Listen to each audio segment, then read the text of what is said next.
Hello and welcome, Georgia fans, SEC fans, and college football fans. Your old rotten podcast. Now, this time of year, last year, I tried to do a Christmas special. And I always like to do something for the holidays this time of year. Georgia is all set to play Alabama in the SEC championship game, part of our holiday routine. And we'll talk about that game, of course. But we're also going to warn you that I have a Christmas special. I have a Christmas story that I'm going to share with you. A true story that from my own experience, and I thought it was a cool story, and I'll share that with you later. But we do want to talk about the football game. Georgia's offense, pretty basic going into Tech, but who knows? Keeping everything close to the vest. Mike Bobo's son is injured, and we don't know what that's going to do to the offensive line. And Georgia just has to win the football game, and they can continue. Can they beat Alabama? Is it going to be one of those games where we point to this and point to that and miss it by an inch or make it by an inch? Wouldn't it be nice to just beat Bama the way we know we probably should be able to? Well, that's what I'm hoping for. For some reason, it doesn't always happen. But we will look at that game a little bit. And as I said, we have a holiday episode, holiday special, because we always put football with our holidays. And if we don't beat Alabama, it's going to really affect the holidays. So I'm kind of starting early. And I'll share some of our little rituals that we do around here. We make the holidays last as long as we can. Just like the dogs, hope they can go as long as they can.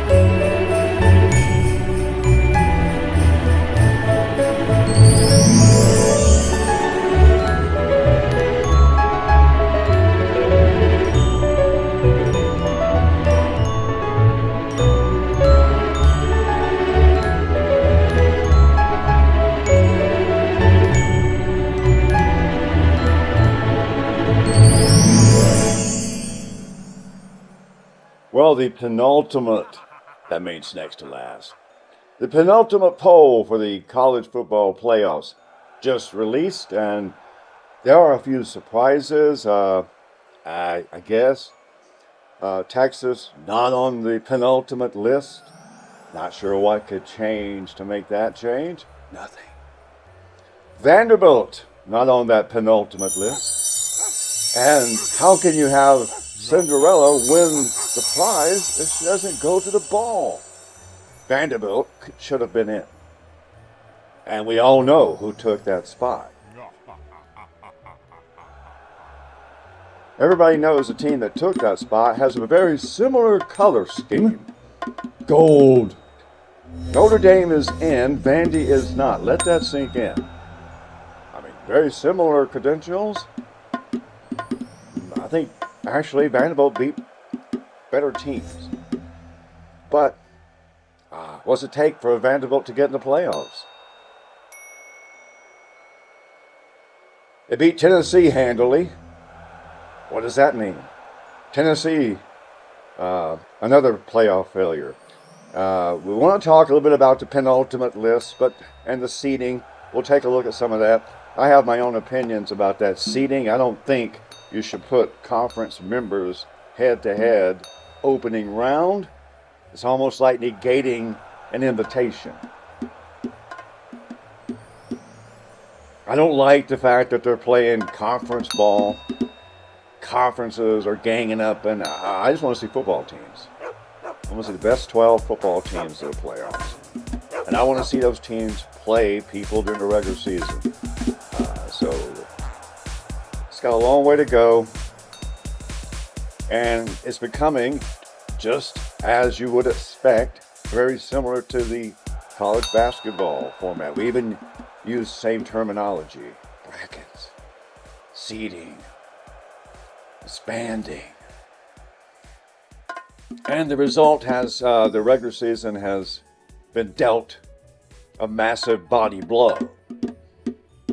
And that's going to get worse because SEC succumbed to pressure to play 9 SEC games. Because when you're playing in the Big Ten, that's not hard. That doesn't change the dynamics at all. In fact, it gives everybody 12 opportunities to pick a gimme game that counts as a conference win. In the SEC, it could be a death knell for a playoff hope, since it's clearly 2 losses is all they will tolerate. And how many times will you see a Texas playing in Ohio State to open the year? That's out the window.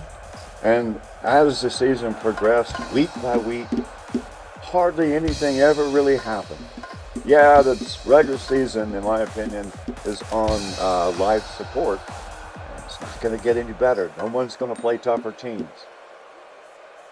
It's not going to happen. We all want to get that playoff invitation. And think about it. Most of the existence of college football, we're done. The regular season's over. Yeah, we got the new thing of the SEC championship game, which I thought was a terrible idea from the get-go. Why play a conference schedule and then play a game to figure out who won? But it makes a lot of money.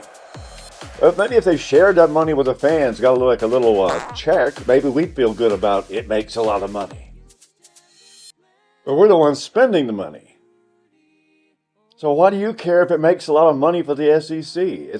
At the present time, the SEC championship game, it's on life support, in my opinion. I don't think you'll see it continue. They'll find some other way to fill up Mercedes-Benz Stadium some kind of way. It's all about the money. They'll figure it out. But now Georgia's got to go play Alabama. It doesn't affect Georgia too much. Seeding could definitely be affected, but Georgia will be in the playoff. That's all anybody wants. And then when the playoff gets here, it's kind of like Thanksgiving dinner or Christmas.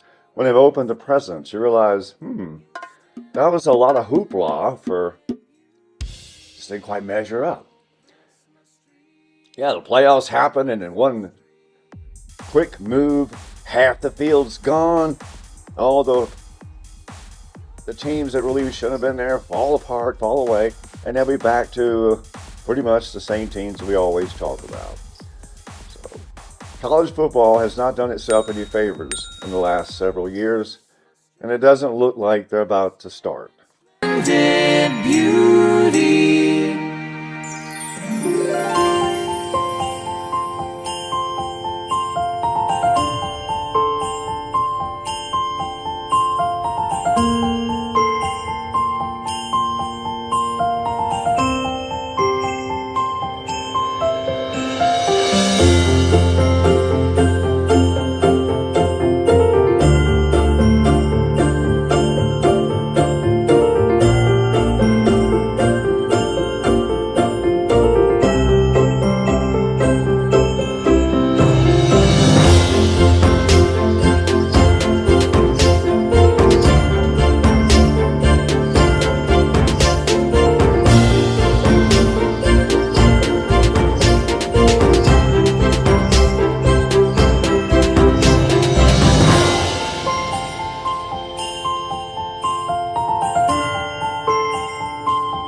Well, thank all of you for all your support this past year on Spoilt Rotten Podcast. We've been able to get out to many places that we didn't intend to go, and we've got a good response, and we wanted to give you a little special, a little something extra in this episode. And I promised you a Christmas story. I promised you a Christmas story, and now it's time to deliver. Now, Oh, maybe you're listening to this nestled in front of a fire, with all your dear ones nearby, hopefully so. And hopefully they're all well. You have plenty of free time to sip on cocoa and cinnamon and tea. And the hearth is warm. And people gather around. And in our family, we always tell stories about Christmas. We have some rules about our fireside story. You have to have a real Christmas meaning. The stories we share around our campfire are real. But we were free to make it as much of a Christmas spectacle as we could. Because we're a bunch of little cut-ups. Our family liked to tell silly stories, and it was okay to exaggerate. So we shall begin. It was the first of the 12 days of Christmas. And our dear Arthur had noticed his Christmas door was barren and dry. A wreath he had arranged months earlier had begun faded, and the wind had tousled it. And the neighbors, all were shiny and new, with bells and whistles and pictures of reindeer, and some even had inflatable objects.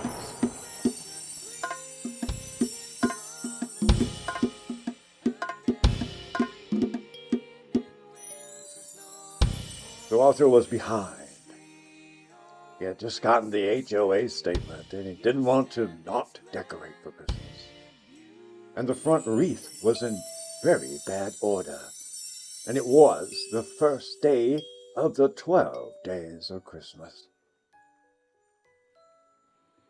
And so Arthur set upon himself to go out into the nearby wood and find everything beautiful he could find to garnish his Christmas wreath, his Christmas bough. And he set upon, at that very moment, after coffee and sausage and eggs, with a little bit of pastry he had made the night before. And he convinced the hound to go out with him. Now, the hound thought he was just going for a walk. He had no idea that Arthur was planning to find specific things to make the bow special for this year. And so, knowing it was the first day of Christmas, and the family ritual was to write a song, kind in the same tune of the partridge in a pear tree, but they would supplant their own lines by what they would experience on each of those Christmas days. So Arthur realized he was looking for decorations for his Christmas door, a wreath, something he kept and maintained as much as he could. But it was the perfect time to freshen it up for the holiday, and Arthur was excited. There was a lot of land he had to explore. There was a lot of land he had available to explore, to find exactly what he needed, and he knew what was out there, for the most part. So when he beginning his walk, he normally grabbed his hand-carved walking stick that had actually saved him in many occasions on his journey in the wilderness, the beyond, the woods that surrounded his village. But he did not take the stick with him, because he knew he was going to have to carry back a lot of things. Bows, anything that he would find in a Christmas bow, he would gather. As the hound and he had gotten just into the wood, out of the sight of any, he began the normal course they walked every day. But he took a turn, because he was looking for mistletoe. He took a turn. Ordinarily, he would go up the ridge. Today, he went down the ridge, toward the river, where he knew he could find mistletoe and holly, and perhaps, maybe, some sweet gums, vines, among many other things. and he began to walk and track on his journey. The sun was beginning to fall, and the light beyond the trees was pinkish red. And he had to hurry. He had not found anything. Everywhere he went, no berries. Found a few boughs of spruce, and this and that.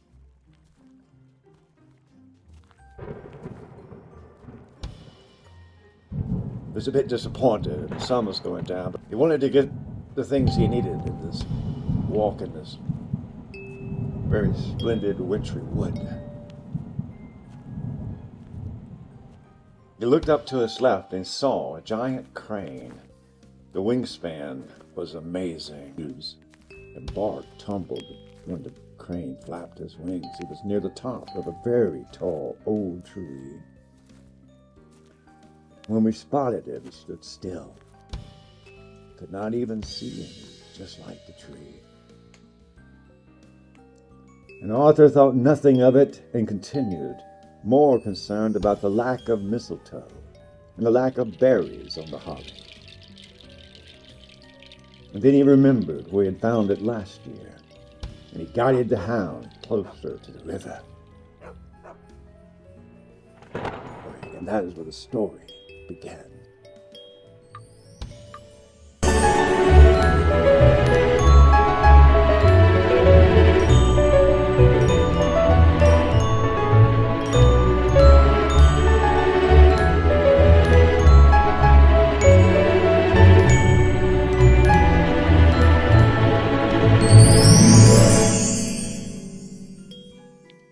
As Arthur and the hound wound their way down toward the river, Arthur turned back to see the pink sunset, and the sun was just barely above the tallest tree. And he looked to his right and saw the moon on the other side. He was able to see the sun and the moon all at the same time. But he also knew he had very little time left before it became dark. He checked to make sure he had his flashlight. He gathered the boughs he had collected. A nice, substantial bunch, but not quite the showy piece he had in mind.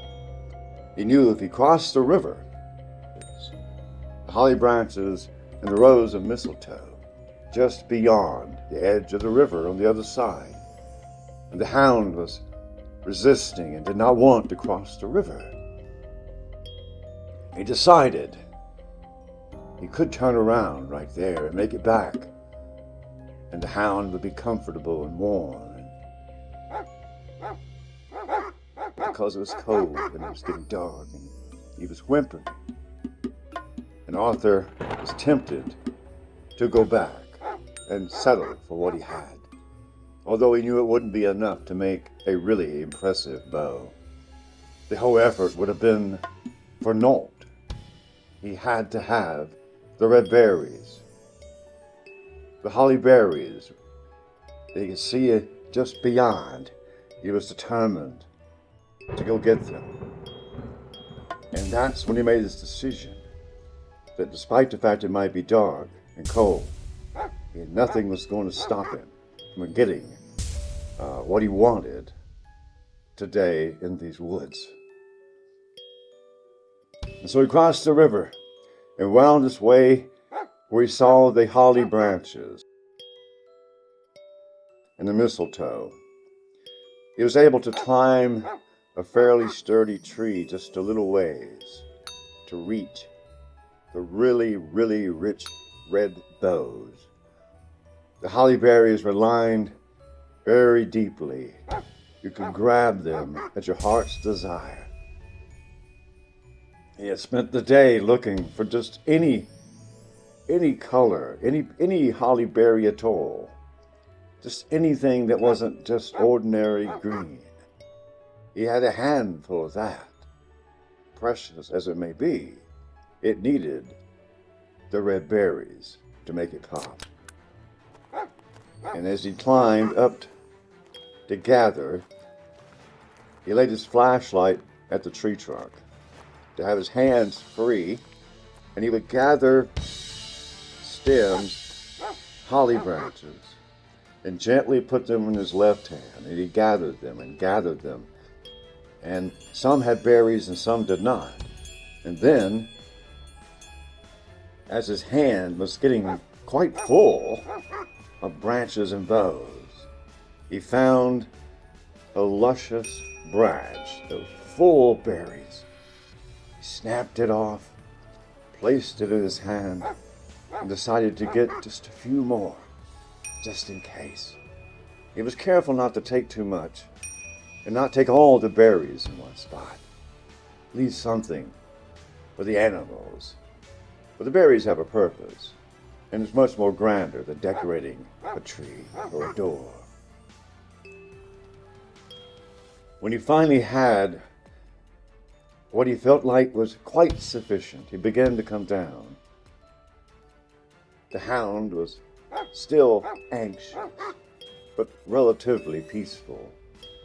He grabbed his flashlight, and his left hand was completely full of his treasure. He could barely get his hand around it, but he did firmly grasp it. And he looked at what he had in his hand, and he thought to himself that it was exactly what he had wanted. He couldn't have imagined a more attractive arrangement for his front door. And he held it tightly in his hand so that as he walked it would stay just in that position. If he were at his front door now, he would have a magnificent bow indeed.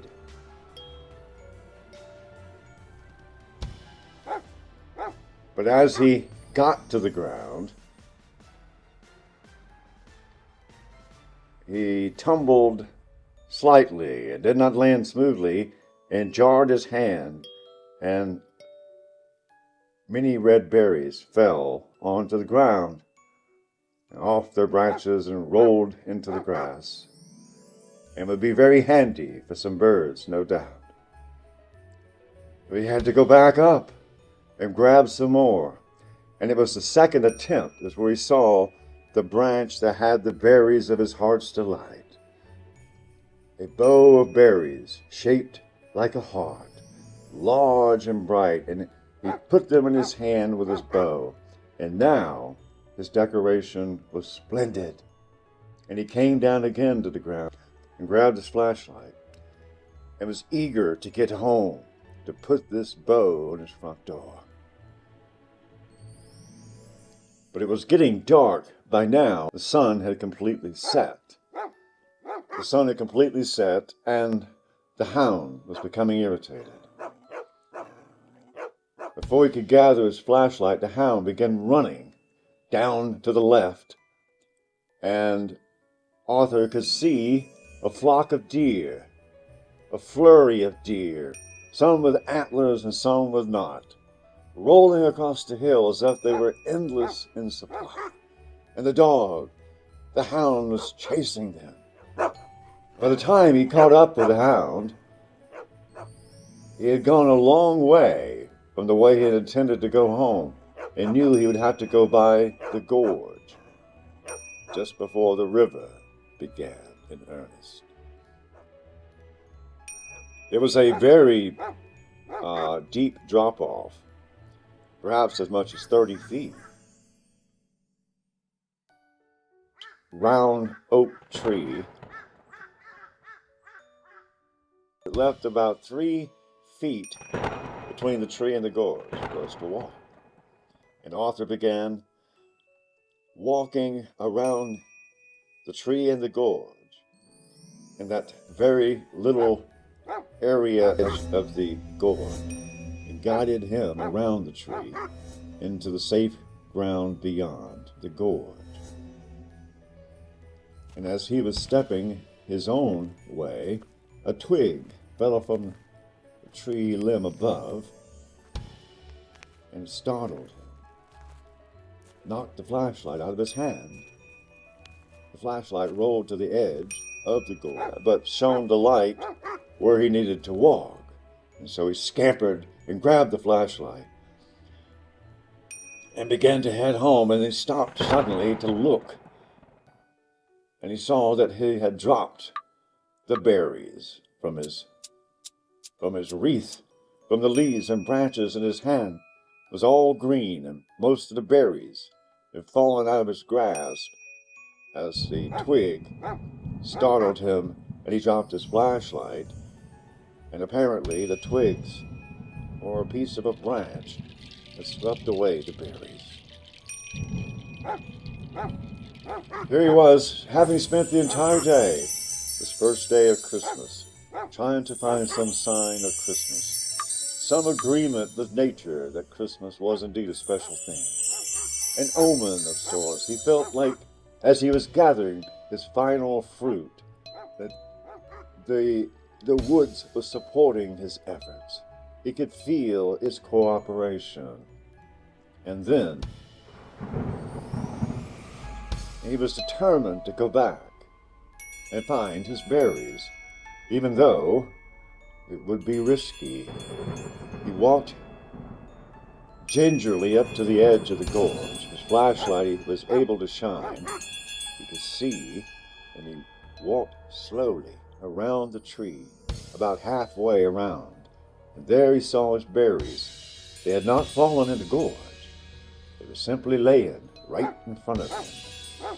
So Arthur grabbed the berries and scampered back, tucked them into his arrangement in his left hand. And now, once again, he had all the things he had come for in his grasp. And now all he had to do was to get back to his house in the village, where the door awaited his ceremonious adornment.